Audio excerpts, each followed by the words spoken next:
Hi, I'm Harith. I'm gonna talk about speech recognition. So, what is speech recognition? Speech recognition, or speech to text, is the ability for a machine or program to identify words spoken aloud and convert them into readable text. Speech recognition works by using algorithms through acoustics and language modeling. One example of speech recognition's use is Monthly VR. It's the first VR language app with speech recognition for DAYDREAM. The next one is speech synthesis. Speech synthesis is basically a conversion of text into audio speech. In other words, speech synthesis is the artificial production of human speech. One example of speech synthesis use is VOCALOID. VOCALOID uses a sound bank to generate a voice, or in this situation, it's speech. The most famous example of a Vocaloid is Hatsune Miku. Hi, my name is Muhammad Asharuddin and I will be talking about touchscreens and projected controls. A touchscreen is both an input and output device and normally layered on the top of electronic visual display. The user can give input or control the information processing system through simple or multi-touch gesture by touching the screen with a special stylus or with fingers. Widely used on ATM machines, retail point-of-sale terminals, car navigation system, medical monitors, and industrial control panels, the touchscreen became widely popular on handhelds after Apple introduced the iPhone in 2007. Nowadays, touchscreens are implemented everywhere and becoming one of the critical technological advances in the history. Projected controls. Projected controls are where virtual input devices are projected onto a surface, making them to be usable just like a touchscreen. Some connect to Bluetooth devices, including many of the latest smartphones and tablets. You can typically use them on any flat surfaces, and they are not susceptible to dust and dirt like many traditional input devices.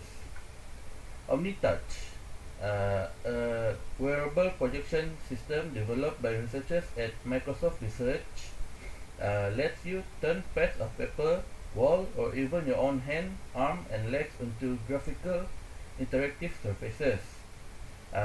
Maps projected onto a wall can be panned and zoomed with the same finger motions that work with a conventional multi-touch screen.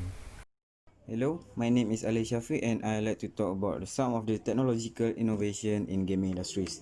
One of them is unconscious control. Unconscious control is function when the gameplay become hard and the player tend not to pass the game or play the game. The game will decrease the difficulties based on the performance of the player in the game and based how well the player in the team without the player notice the change. This feature commonly used in war game and fighting games such as Left 4 Dead and Battlefield. Customizable and adaptive interface is a concept that the player can change the whole interface based on the player's suitability and preference. For example, we can play games by using our mind just using direct intellectual manipulation. But this innovation hardly to see now and maybe in the future we can see more. But one of the episode of the Black Mirror Striking Viper has featured this innovation in that episode.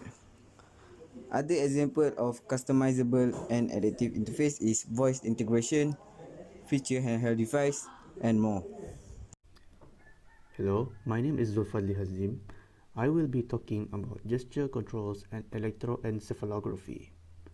First off, gesture controls. Gesture control is the ability to recognize and interpret movements of the human body in order to interact with and control a computer system without direct physical contact. One form of gesture control is motion sensing, the ability to detect movements and gestures. In the world of gaming, a famous application of motion sensing is Xbox's Kinect sensor, which translates a player's movement in real life into the virtual world. Facial recognition is also a form of gesture control.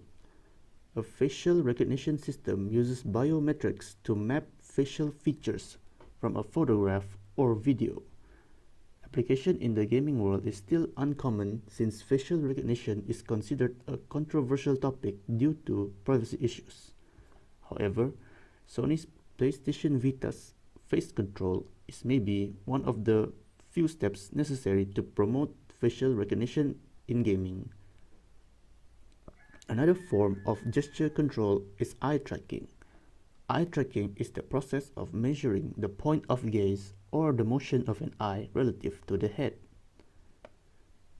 Tobii is the world leader in eye tracking technology. They have created Eye Asteroids, a game which relies solely on eye tracking technology for input. Moving on, now it's time to talk about electroencephalography. Electroencephalography, or EEG, is an electrophysiological monitoring method to record the electrical activity of the brain. Companies like NeuroSky has utilized EEG to essentially create a brain-computer interface.